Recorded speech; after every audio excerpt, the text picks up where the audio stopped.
김용민의 뉴스 브리핑. 2018년 2월 14일 수요일 아침 김용민의 뉴스 브리핑 문을 열었습니다. 우선 오늘 새벽 서울에서 나온 종합일간지 헤드라인부터 살펴볼까요? 먼저 한국일보. 박근혜와 국정농단 최순실 징역 20년 단죄. 계속해서 조선일보. 국정농단 최순실 징역 20년 선고받았다. 또 경향신문. 최순실은 징역 20년 선고받고 신동빈 롯데그룹 회장도 법정 구속됐다. 그리고 국민일보. 최순실 국정농단 죗값으로 징역 20년 선고. 다음은 서울신문. 최순실 대통령 업고 휘저었다. 징역 20년 선고. 이번엔 중앙일보. 최순실 박근혜와 공모관계 인정됐다. 1심에서 징역 20년형 선고. 아울러 세계일보. 박근혜와 공모관계 인정된 최순실 1심에서 징역 20년 선고받았다. 이제는 한겨레. 최순실 징역 20년 선고. 정유라 말도 삼성 뇌물로 인정했다. 마지막으로 동아일보. 최순실 징역 20년 선고. 박근혜와 국정농단 공모했다. 이상 오늘의 종합일간지 헤드라인이었습니다. 인사드리겠습니다. 김용민의 뉴스 브리핑 김용민입니다. 안녕하세요. 성우 은정입니다. 은정씨, 국정농단 사건의 주범인 최순실 씨가 1심에서 징역 20년을 선고받은 것에 신문들이 주목하고 있군요. 네, 그렇습니다. 오늘 9개 종합일간지 모두 일면 헤드라인으로 꼽았습니다. 이번 판결에서 특히 주목할 대목은 이재용 삼성전자 부회장의 뇌물 공여 혐의와 관련된 부분입니다. 최순실 씨 사건 재판부는 삼성에서 사들인 말의 소유권이 사실상 최순실 씨에게 있었다며 삼성이 최순실 씨 딸 정유라 씨에게 제공한 승마 훈련 비용 거의 전액을 뇌물로 판단했습니다. 전액이라 하면 72억여 원을 말하는데요. 안종범 전 청와대 정책조정수석이 작성한 업무수첩의 증거 능력도 인정했습니다.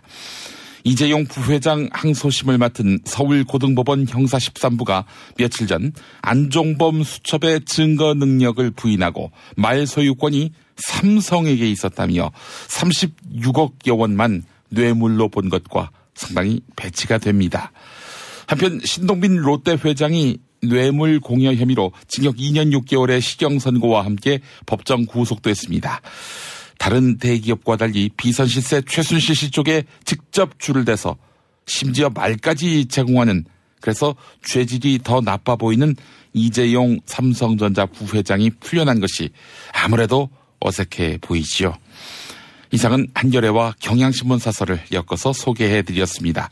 여러분은 지난 이재용 부회장 재판과 이번 최순실 씨 재판을 비교 대조해 보았을 때 어떤 재판에 좀 더 힘을 실어줘야 한다고 보시는지, 또 두 재판은 과연 둘 다 공정했는지 어떤 평가를 하게 되십니까? 의견 보내주시기 바랍니다. 샵 1035, 단문 50원, 장문 100원이고요.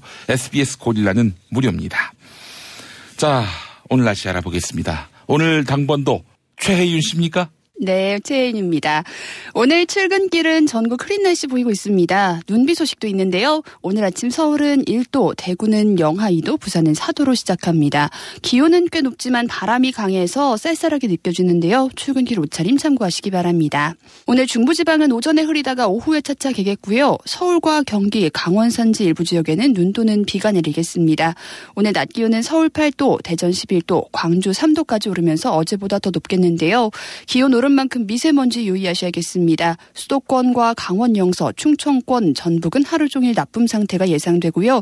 그 밖의 권역에서도 오후부터 나쁨 수준의 농도가 나타날 수 있겠습니다. 또 강원 산지와 동해안에 바람이 무척 강하겠는데요. 내륙에도 강한 바람 불 것으로 보여서 시설물 관리에 유의하셔야겠습니다. 다가오는 설에는 큰 추위 없이 맑은 날씨가 계속해서 이어질 전망입니다. 최혜윤입니다. 학교에서는 어휘 개념을 하나하나 설명해줄 시간이 정말 부족하잖아요. 그럼 어떡하죠? 어휘 공부의 정석. 초등어휘 3천, 초등어휘 5천. 검색창에 초등어휘 3천을 쳐보세요. 바보 멸치, 바보 멸치. 저 바보 멸치는 멸치도 맛있는 생선임을 증명하겠습니다. 무염 바보 멸치와 바보 국물팩은 포털에서 바보 멸치를 검색하시거나 02-587-3599로 전화주세요. 최저임금, 꼼수, 불법 신고하세요. 최저임금 올랐다는데 내 월급만 안 올랐네. 신고하세요. 민중당 최저임금 119. 근로시간 줄이기, 식대 기본급에 끼워 넣기. 신고하세요. 070-5118-2119 카카오톡 검색창에 최저임금 119 운동본부를 검색하세요. 납득이 안 돼, 납득이. 왜? 응? 그냥 먹지? 좋아? 미궁 유산균 사랑! 빵빵한 너에게, 민감한 너에게, 매일매일 너에게, 약해진 너에게. 미궁 대장사랑 두 번째 헌정 제품 미궁 유산균 사랑 출시. 판촉물이나 단체 선물이 필요할 때 이왕이면 우리 편 회사 네피아를 찾아주세요. 인터넷 검색창에 네피아를 치시거나 032-519-4800으로 전화주시면 친절하게 상담해드립니다. 그런데 상품은 뭔가요? 네피아를 가서 고르세요. 3만 가지가 넘는 물품이 있어요. 오늘 녹음 끝나고 한 잔? 술 끊는다며. 새해가 되면 술 끊겠다는 결심들 많이 하시는데요. 네. 쓸데없는 짓 하지 마시고요. 네, 술친구미 있잖아요. 네이버에 술친구를 검색하세요. 멀쩡합니다, 진짜. 활력이 필요할 때 뉴트리션 닥터스 콜라겐. 탱탱함이 필요할 때 뉴트리션 닥터스 콜라겐. 콜라겐은 뉴트리션 닥터스. 콜라겐은 뉴트리션 닥터스. 입맛 없으신 부모님, 공부하는 우리 아이들 야식거리, 손님 맞이 음식까지 참 걱정이네, 걱정이야. 이제 이런 걱정 끝! 믿을 수 있는 남도 먹거리 쇼핑몰이 있으니까요.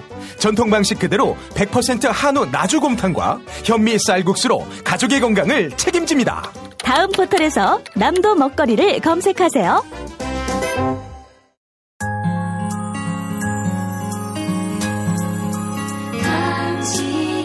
정직한 뉴스 보자관 김용민과 주파수를 맞춘다. 새로운 아침 특별한 선택 김용민의 뉴스 브리핑. 김용민의 뉴스 브리핑.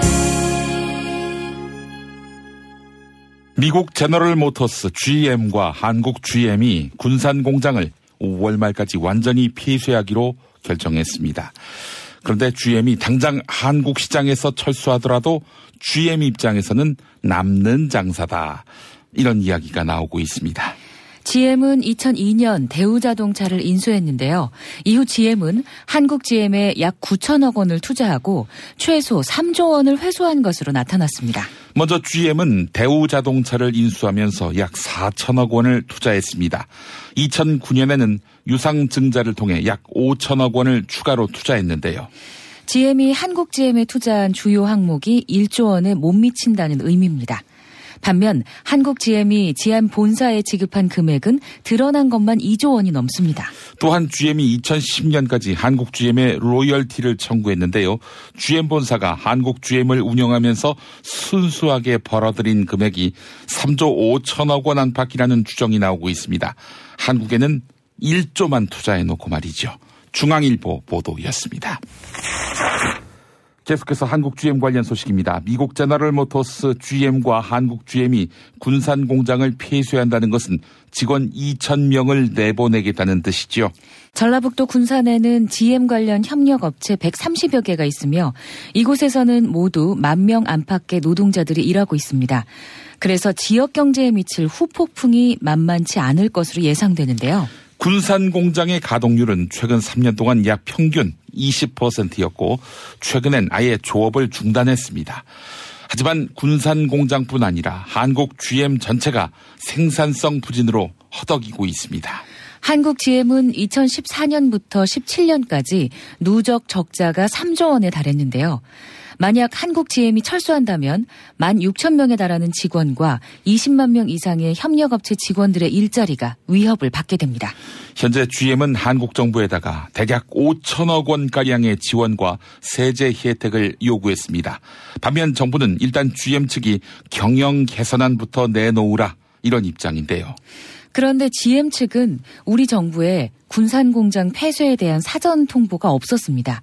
이에 따라 GM이 설 연휴를 앞두고 충격 요법을 노린 것 아니냐 이런 해석도 나오고 있네요. 윤석천 경제평론가는 GM 측이 정부 지원을 당당하게 요구하고 있지만 회색 노력이 부족한 상황이다.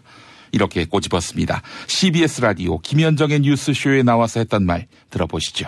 당연하죠. 그게 먼저 선결이 돼야 된다는 겁니다. 사실은 지금 그 증자 요구를 받으면 산업은행 같은 경우에도 이 회사의 문제가 워낙 많다고 생각하다 보니까 감사권을 요구를 했어요. 그래서 경영자료를 갖다가 한 110건을 갖다가 요청을 했는데 한 6건밖에 제출을 안 했습니다. 불투명한 상황이 지금 계속되고 있는 거고요. 110건? 자기들은 철수라는 어떤 꽃놀이패를 들고서 사실은 어떻게 보면 벼랑 끝 전술을 구사한다고 할 수가 있는 거고요. 그보다 더 큰 문제는 사실 진짜로 회사를 살리겠다는 의지가 있으면은 그다음에 어떤 회사든지 재정 지원을 요구하는 회사들은 100기를 들어야 되잖아요. 이건 어떻게 보게 되면 뭐 당당하게 요구를 하는 거니까 사실 한국 국민, 한국 정부 입장에서는 유쾌한 일은 절대로 아니라고 할 수 있겠죠. 도널드 트럼프 미국 대통령이 한국과 중국 그리고 일본은 우리를 25년 동안 살인해왔다. 이렇게 이야기했습니다. 세 나라로부터 무역 적자로 어마어마한 돈을 잃었다는 이야기입니다. 특히 트럼프 대통령은 무역 적자를 바로잡기 위해 호혜세를 도입하겠다고 밝혔는데요. 한국과 중국 그리고 일본이 미국산 수입품에 매기는 관세만큼 미국도 세 나라의 제품에 동등하게 관세를 부과하겠다는 뜻입니다. 다만 트럼프 대통령은 호혜세가 어떤 형태를 띠게 될지 구체적으로 설명하지 않았는데요.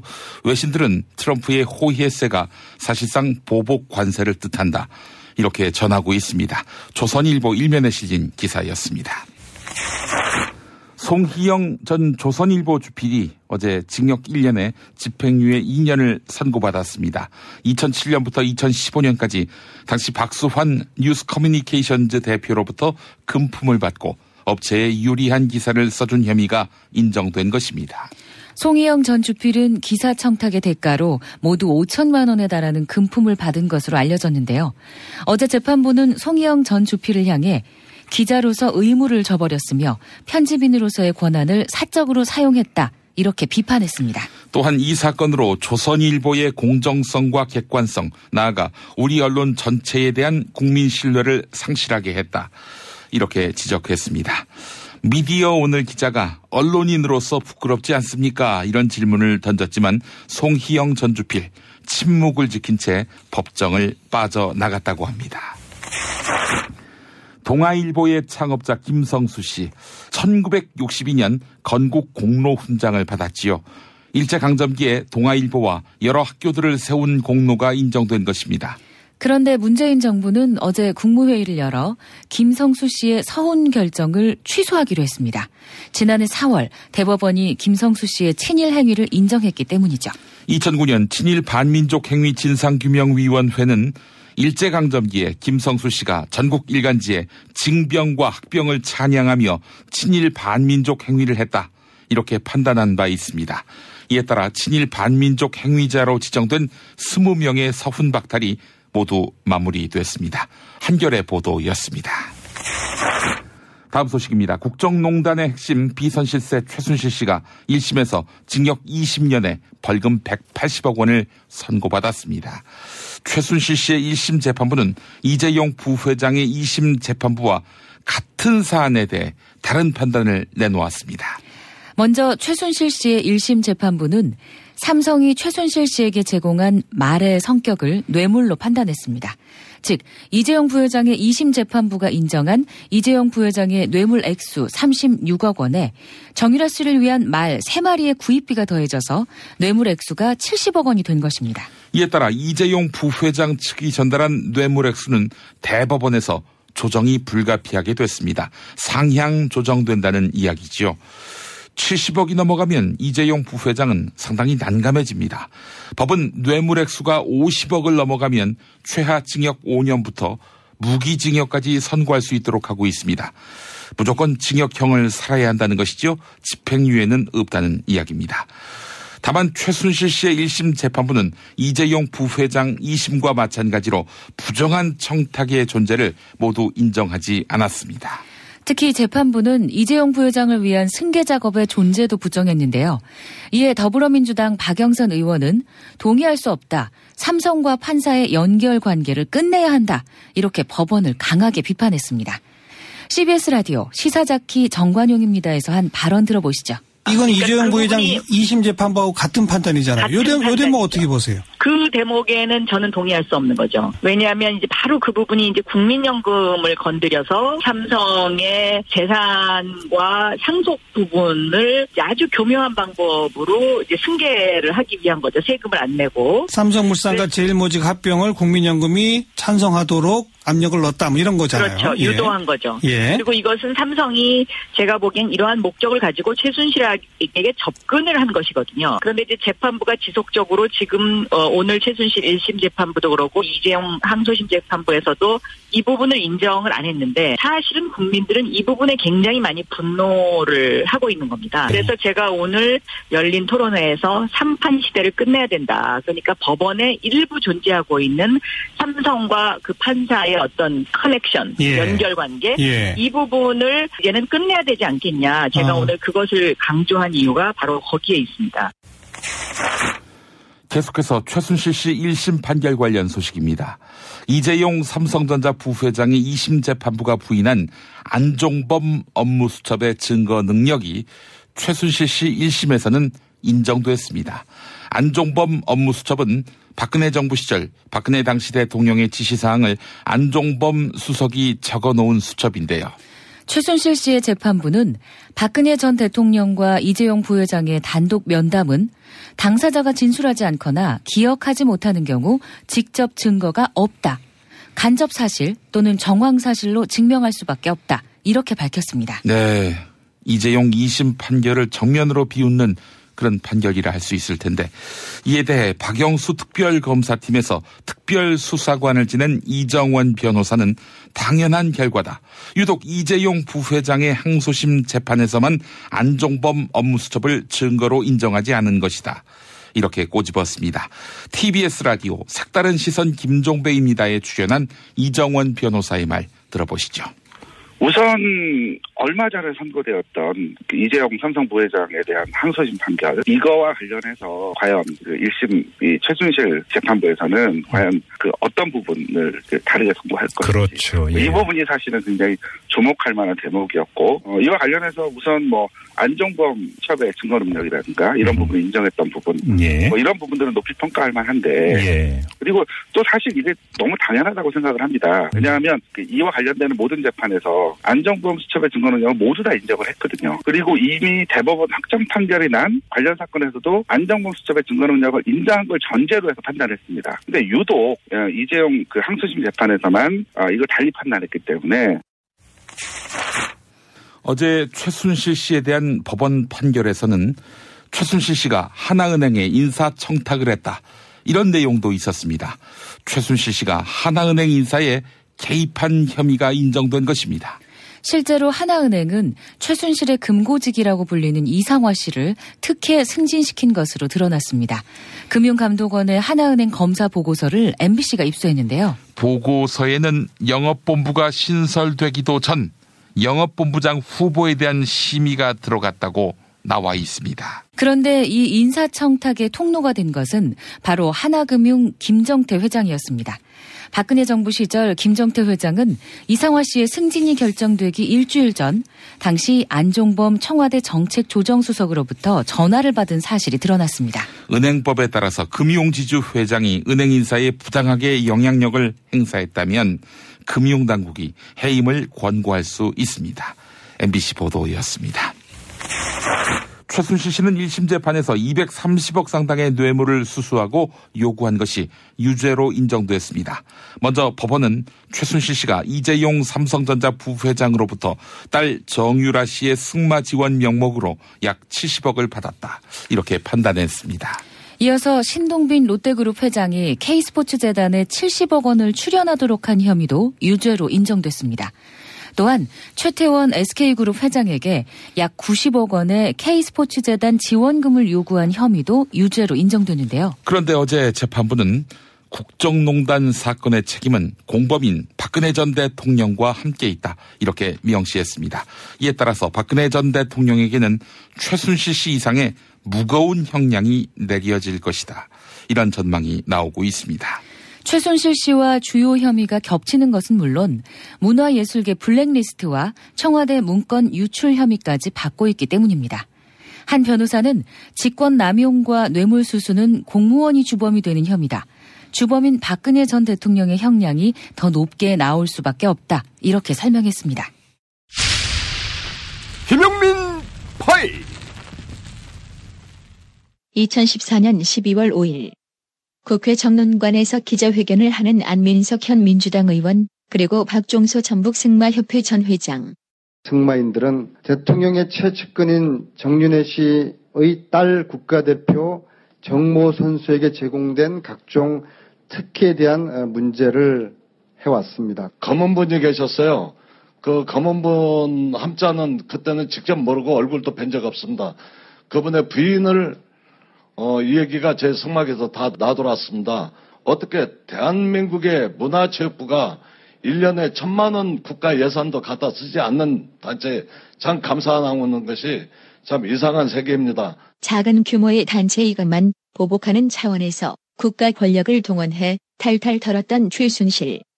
이로써 최순실의 실체가 세상에 드러나게 됐는데 결정타는 청와대에서 일했던 박관천 경장이 폭로한 이른바 권력 서열. 자기들끼리 농담인지 모르겠지만 서로 이제 그런 파워 이야기를 하겠죠. 최순실 씨가 뭐 최고고 그다음 정윤회, 그다음에 박 대통령입니다. 정윤회 문건 유출 사건으로 재판에 넘겨진 박관천 경정이 검찰 조사에서 진술한 황당한 발언들이 뒤늦게 알려졌습니다. 박 경정은 우리나라 권력 서열 1위가 최순실 씨라고 말하면서 아무런 근거는 대지 못했습니다. 박관천 발언이 나오고 한 달여 뒤 방송된 동아일보 종편 채널A 토크쇼. 장제원, 민영삼, 최진영, 황장수 등 보수 성향 1세계 패널들이 벌인 토크. 박관천 씨 얘기로는 1위가 최순실 씨라는 겁니다. 대한민국의 권력서의 1위가. 그러니까 2위가 이제 정윤회 씨라는 거고. 정윤회 씨고. 3위가 대한민국 대통령이다. 이런, 그러니까 이게 웃어넘길 문제는 아닌 게 우리나라 청와대라는 권부의 핵심 부서인 민정수석 비서관실의 행정관이 대한민국의 권력에 대해서 이런 인식을 갖고 있는 사람이 행정관이었다. 핵심 정보관이었다. 이게 지금 납득이 되는 일이죠. 설마 1, 2, 3위를 그대로 이야기한 것은 아닐 테고 그 정도로 최순실, 정윤회가 권력이 파워가 막강한 사람이다. 이렇게 설명해 대한민국 권력이 완전히 사유화됐다는 식으로 이분은 생각을 하고 있는 거죠. 아니 근데 이 얘기를 들어보니까 더 황당한 게 일단 조사를 받는 과정에서 갑자기 검사한테 그 내가 당신들 모르는 거 내가 한 가지 가르쳐 주겠다면서 이 얘기를 했다는 거예요. 그러니까 아마 좀 이 정신적으로 순간에 좀 문제가 있어서 나온 발언이 아닌가. 심리학적으로 전형적인 과대망상형 어떤 성격을 가진 게 있는 것이 아닌가. 오늘 결국 정신병자들이 많이 나오는데 정신병 시리즈 같습니다. 결국 그렇게 뭐냐면은 자기 과시형의 어떤 그 전형적인 모습이라는 걸 생각을 하는데요.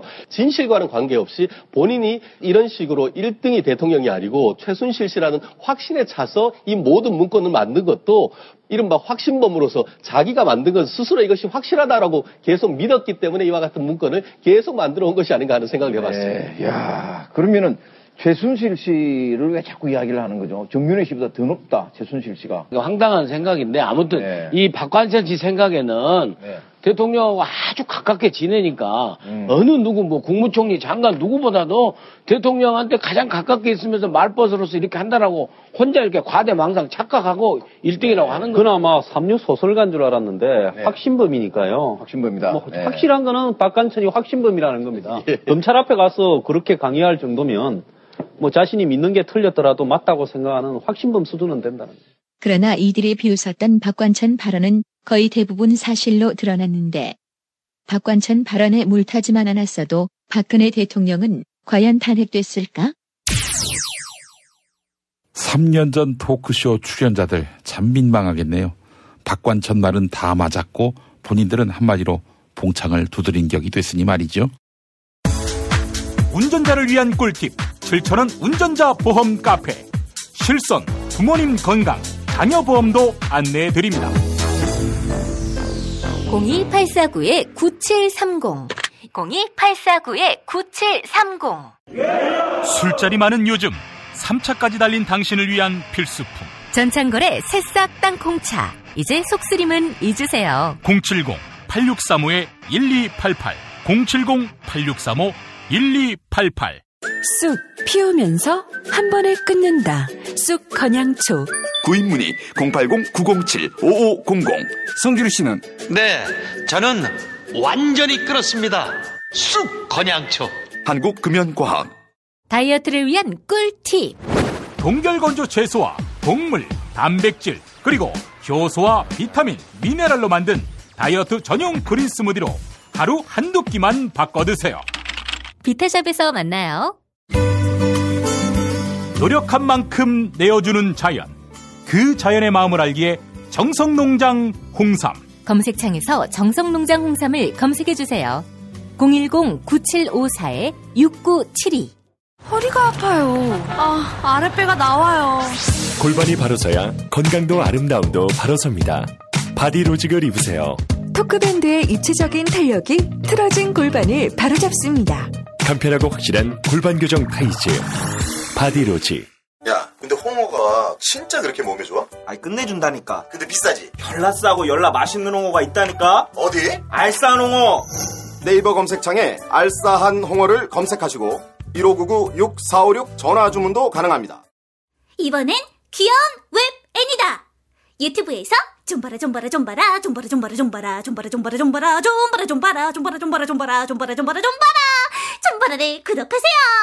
좀봐라.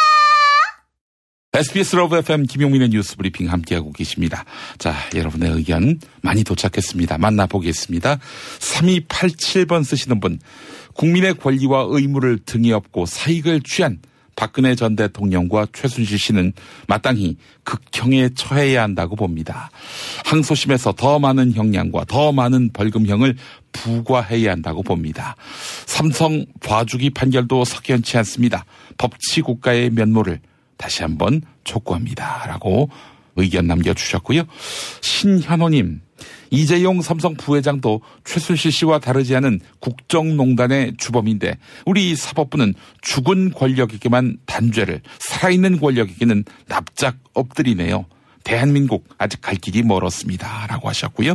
7650번 쓰시는 분, 앞뒤가 맞지 않는 판결입니다. 더군다나 롯데의 경우는 사드 부지로 인해 경제적 손실을 많이 본 상태에서 오너까지 재수감되는 현실이 법을 떠나 왜 우리만이라는 자조를 낳게 만듭니다. 형평성에 맞지 않는 판결입니다. 네, 형평성을 떠나서 공정성을 우선 문제 삼아야 하지 않겠나 하는 생각이 드네요. 8672번 쓰시는 분, 법리 적용이 법관에 따라 다르고 상대에 따라 다르다면 법이 왜 필요한지 모르겠네요. 법이 이혈령 비혈령입니까? 네, 이 이야기를 듣고 판사들이 많이 뜨끔하겠어요. 예, 여러분의 의견 감사합니다. 김용민의 뉴스 브리핑과 함께하고 계십니다. 언론의 암흑기, 당신의 뉴스 길라잡이, 김용민 브리핑. 생방송 청취 방법은 SBS 애플리케이션 고릴라의 러브 FM, 지상파 FM 라디오로는 서울 인천 경기 103.5, 부산 105.7, 창원 90.9로 함께하실 수 있습니다. 대한민국 최고의 뉴스 전달자 김용민, 그를 월요일부터 금요일까지 아침마다 만나보세요.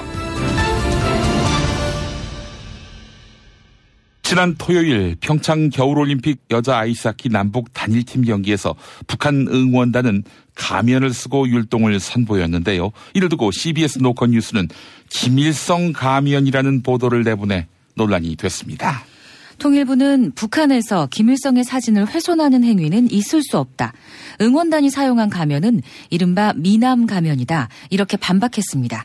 이에 CBS 노컷 뉴스는 기사를 삭제하고 변명의 여지가 없는 오보라며 사과했죠. 하지만 하태경 바른미래당 의원은 TBS 라디오 김어준의 뉴스공장에 출연해 가면 속 얼굴이 김일성의 젊은 시절 모습이 확실하다. 내 이야기가 맞다는 게 입증될 것이다. 이러면서 재차 주장했습니다. 진행자 김어준 딴지일보 총수는 북한의 현실상 최고 존엄 김일성의 눈 부위에 구멍을 낼 수 없다. 이런 반론을 제기했는데요. 이에 대해 하태경 의원은 가면에 눈을 뚫는 결정은 북한 노동당과 김정은 노동당 국무위원장의 친동생 김여정 중앙위원회 제1부부장이 했을 것이다. 이렇게 반박해서 논란이 되고 있습니다. 또한 미남 가면이라는 반론에 대해서는 북한의 최고 미남은 김일성이다. 이렇게 맞받아쳤는데요. 바른미래당 하태경 의원과 김어준 딴지일보 총수의 발언 직접 들어보시죠. 이게 하나씩 한번 따져봅시다. 통일부가 미남 가면이라고 그랬잖아요. 그건 제 주장을 반박한 게 아니에요. 제 주장을 오히려 도와준 거예요. 옹호한 겁니다. 왜요? 왜 그러냐면 북한의 최고 미남이 누구라고 생각하세요? 그건 뭐 기준에 따라 다르죠. 북한은 하나의 기준밖에 없죠. 북한의 최고 미남은 최고 미남 기준이 뭐라고 생각하세요? 김일성이기 때문에 미남이라고 그렇죠. 한 말은 와 대단한 논리네요. 대단한 논리가 아니라 북한이 그래서 수령 사회인 거예요. 아니 한번 물어볼게요. 문재인 대통령 미남이죠. 문재인 대통령 미남이죠. 아니, 계속 우겨보십시오. 하여튼. 문재인 대통령 미남이죠. 그 미남이라고 하면 문재인 한 사람밖에 없는 겁니까? 아니 그게 아니라 그죠? 미남이죠. 왜냐하면 지지자들은 좋아하고 뭐 흠모하고 존경하고 하니까 잘생겨 보여요. 약간 실제로 약간 미남. 북한은 더한 거예요. 실제로 김일성 젊은 시절 사진 보셨죠? 북한에서 미남이라고 하면 오로지 김일성만 오로지 김일성이 아니라 최고의 미남. 최고의 미남. 다양한 미남들이 있지만 최고의 미남. 한번 보세요. 그 사진을 한 사람의 사진을 다 같이 가지고 나왔잖아요. 그 물어볼게요. 그럼 누구예요, 그 사람? 한국과 북한 그리고 미국이 어제 간접적으로 대화 분위기를 주고받았습니다. 먼저 문재인 대통령은 어제 청와대에서 라이몬츠 베요니스 라트비아 대통령과 정상회담을 가졌는데요. 이 자리에서 문재인 대통령은 미국도 북한과의 대화 의사를 밝혔다 이렇게 말했습니다. 문재인 대통령과 베요니스 라트비아 대통령의 정상회담 내용을 김의겸 청와대 대변인이 전했는데요. 그 브리핑 내용 들어보시죠. 베요니스 대통령은 문재인 대통령의 노력으로 평창올림픽이 평화올림픽으로 자리 잡았다며 특히 북한의 김여정 제1부부장이 특사로 찾아온 것은 대단히 중요하고 북한이 전 세계를 향해 메시지를 보낸 것이라고 평가했습니다. 이에 대해 문 대통령은 미국도 남북 대화를 긍정적으로 보고 있으며 북과의 대화 의사를 밝혔다. 남북 대화가 북미 대화로 이어지도록 라트비아도 지속적으로 지원을 부탁한다라고 당부했습니다. 한편 노동신문을 포함한 북한 매체들은 김정은 노동당 국무위원장의 지시사항을 보도했는데요. 김정은 위원장은 북과 남의 대화 분위기를 더욱 승화시켜 훌륭한 결과들을 쌓아나가는 것이 중요하다. 이렇게 밝히며 실무 대책을 지시했다고 합니다. 마이크 펜스 미국 부통령도 이런 대화 분위기에 동참했습니다. 자신의 SNS에 도널드 트럼프 미국 대통령은 항상 대화의 가치를 믿는다고 말해왔다. 이런 글을 남긴 것입니다. 김정은 북한 노동당 국무위원장이 문재인 대통령에게 3차 남북 정상회담을 제안했지요. 이에 대해 문 대통령은 여건을 만들어 성사시키자 이렇게 화답했습니다. 전문가들은 남북 정상회담이 성사되기 위해서는 넘어야 할 고개들이 적지 않다고 말합니다. 먼저 전문가들은 북한이 핵 문제에 대해 유연한 모습을 보여야 한다고 입을 모았는데요. 조성열 국가안보전략연구원 수석연구위원은 최소한 북한이 핵과 미사일 실험 중단을 선언해야 문재인 대통령이 정상회담을 하더라도 부담이 없을 것이다. 이렇게 설명했습니다. 또한 한국과 미국의 군사훈련 기간이나 규모가 조정돼야 한다. 이런 이야기가 나오고 있습니다. 평창 겨울올림픽을 계기로 연기된 한미연합 군사훈련이 오는 4월 재개될 예정이기 때문입니다. 특히 전문가들은 한국과 미국의 공조를 강조하고 있습니다. 2000년 1차 남북 정상회담과 2007년 2차 남북 정상회담은 모두 한국과 북한 그리고 미국의 관계가 선순환을 이룰 때 성사됐기 때문입니다. 한편 일각에서는 북한의 비핵화가 북미 대화의 전제 조건이 돼야 한다. 이런 이야기가 나오고 있죠. 이에 김현호 존스홉킨스 국제대학원 한미연구소 선임연구원은 미국 국무부 관리들은 그렇게 생각하지 않는다. 이렇게 반박했습니다. MBC 라디오 양재열의 시선집중에 출연한 김현호 선임연구원의 발언 들어보시죠.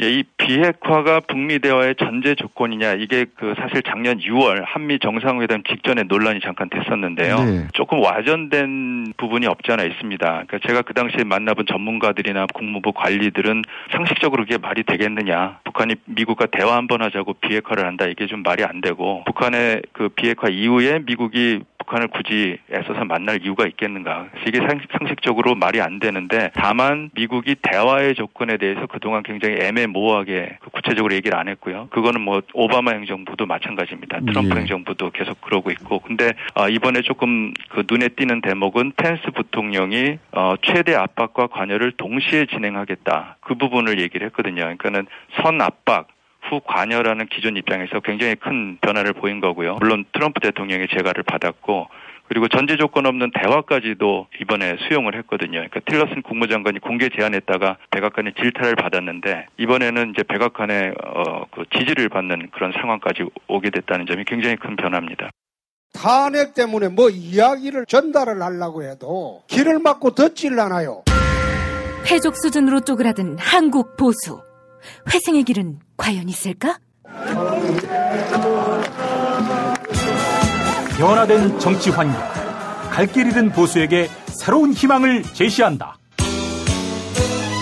애국 보수의 화려한 부활과 집권을 위한 본격 가이드, 김용민의 신간, 보수를 지켜라.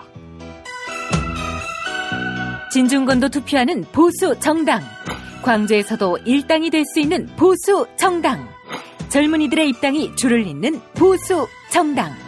언제까지 민주당 정의당을 부러워만 할 것인가? 부러우면 진다니까? 자유한국당 당원 김용민이 쓴 보수를 지켜라. 이김에서 나왔습니다. 설 연휴 귀성이 시작됩니다. 고향이 동해바다인 분들도 적지 않겠죠?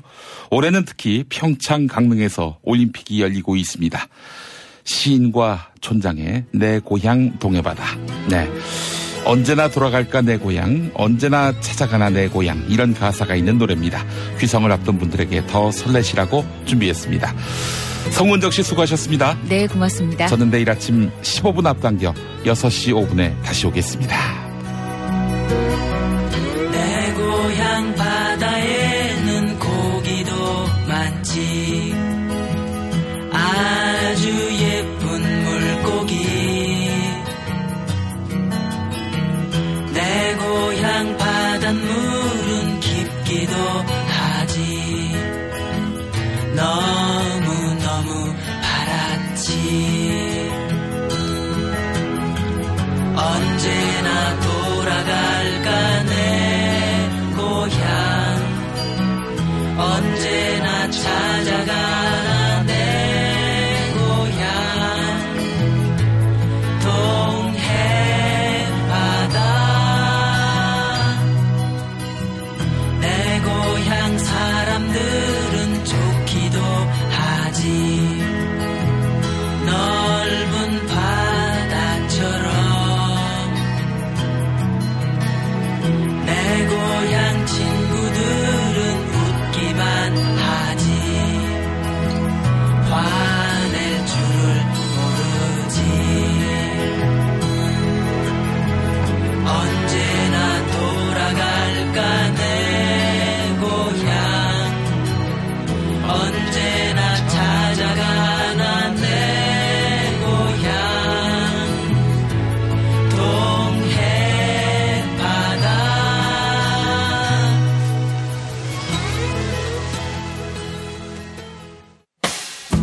김용민 브리핑과 함께한 시간 어떠셨어요? 다음 시간에도 보다 바르고 알차며 즐거운 정보로 여러분을 찾아가겠습니다. 팟캐스트 포털 팟빵에서 다운로드하기, 구독하기, 별점 주기, 댓글 달기로 응원해주세요. 잊지 마세요. 다운로드하기, 구독하기, 별점 주기, 댓글 달기.